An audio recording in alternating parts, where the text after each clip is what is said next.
Welcome back. I'm Michael Ray. You're listening to thought-provoking talk on Dresser After Dark. Kevin McCarney with us. He's the author of The Secrets of Successful Communication. He's the founder of the Poquito Mas restaurant chain, which opened in 1984 and turned it into a $15 million a year business with 12 locations serving over 4,000 customers every day in the Los Angeles area. Based in Burbank, California, the restaurant specializes in fresh Mexican food, and because each restaurant produces over 900 tortillas a day, Kevin invented an aluminum tortilla press, a machine on which he holds multiple patents.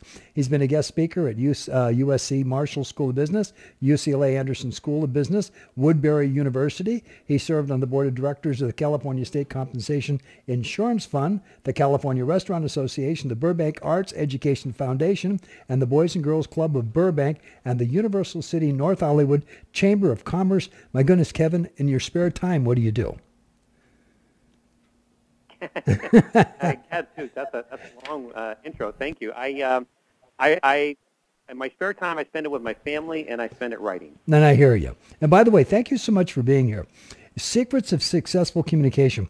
There are so many people who think they're communicating, and the other person on that other side of of the desk or the microphone, whatever the case may be, has no idea what that person is talking about, even though they're speaking the English language. Now, you're talking about the big and the little brain. How does it work? What are we talking about here? Yeah, thank you, Michael. It's the big brain is that smart, diplomatic, positive, thoughtful brain that's going to say the right thing at the right time, every time.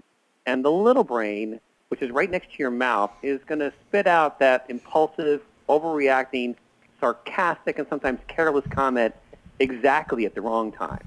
And that's the one that gets us in trouble. And the big brain has to come back and kind of clean up that communication mess. Okay, so essence, we're talking about the brain that either opens its mouth and says, oh, did I really say that? Or the brain that says, let's wait and count to 10 before we talk. Yeah, it is. It's almost a think before you speak, but it's what we've done is we've made it very easy for people to identify when they're using which brain. It's when they're using their little brain, and if you hear something come out of your mouth, you go, I probably shouldn't have said that. You can quickly retort it and come back and apologize for it. And, your big brain, though, will be thinking before you go into the conversation, what's this conversation going to be about, and what do I want out of this conversation? What are the results? And then they'll be driving the conversation toward those results. I come from a world, and I was brought up in the Los Angeles area. As a matter of fact, I came from the most famous city in Southern California. You ready for this? That's got to be Burbank. No, it's got to be Bell. Everybody's going to jail there. Oh. I apologize. I was thinking the old Johnny Carson days. Bell is extremely popular right now. No, absolutely. I saw that. It's not popular. I saw that and I thought, oh my goodness, how it's changed. I was brought up there. I went to grammar school, junior high school in Bell, California, 360 years ago too. But we spoke completely different in those days, and I really believe, and I know you address this, that communication in and of itself has been transformed. These kids text, they use they use their computers and their iPods and their Blackberries and everything else constantly. We seem to have lost that human touch.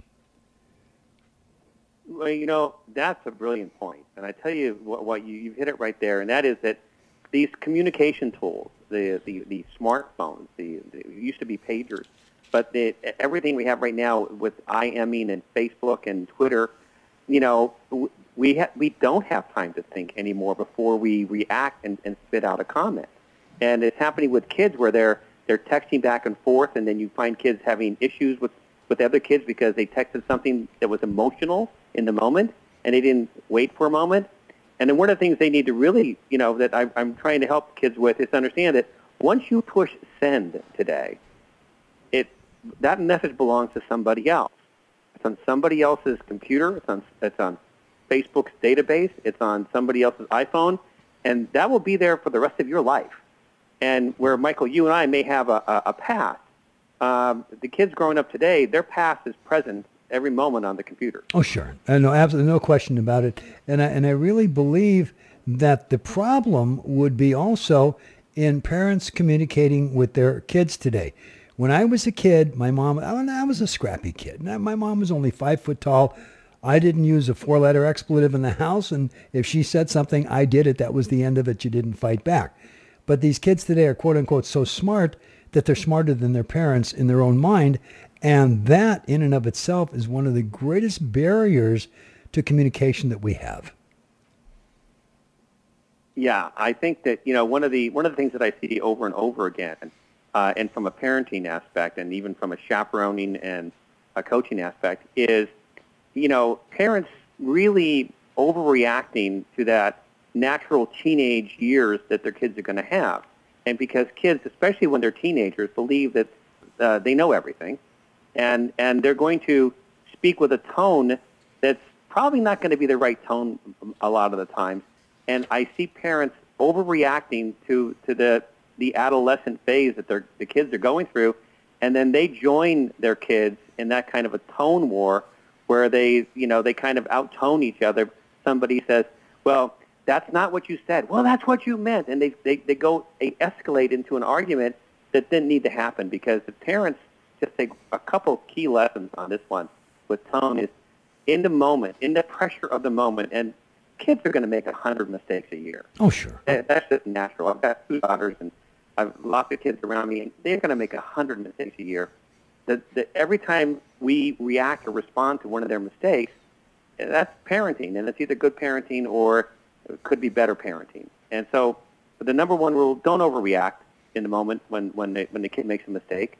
Lots of times they realize they made a mistake, and we don't need to pile on. Don't take it personally when they're using the wrong tone, which is going to happen quite a bit in their teenage years. And don't follow them into that tone, because it's just going to create an argument. I had a friend whose son lost his bike. I should say it was stolen. And brand new bike. The kid felt awful. Dad got the call, goes home, walking up the stairs to talk to the kid about, all the things you could possibly launch with. Why didn't you lock it? Why didn't you put it there? Why did you walk away from it? Everything in his mind that he was going to say. But when he got to the top of the stairs, he looked at the kid, and the kid was so dejected that he just looked over and said, listen, it happens to all of us, Yeah. He walked up and he gave him a big hug. He says, hey, it's just a bike. That's a great parenting moment, because what it did is it built trust between those two. And instead of overreacting with all the standard cliche lines that we can use as to parenting, he looked at the situation and realized that he'd just be piling on if he said anything. No, sure. And there's another thing to take into consideration, because when you were talking about tone, words in and of themselves, you got 3 ways to look at a word.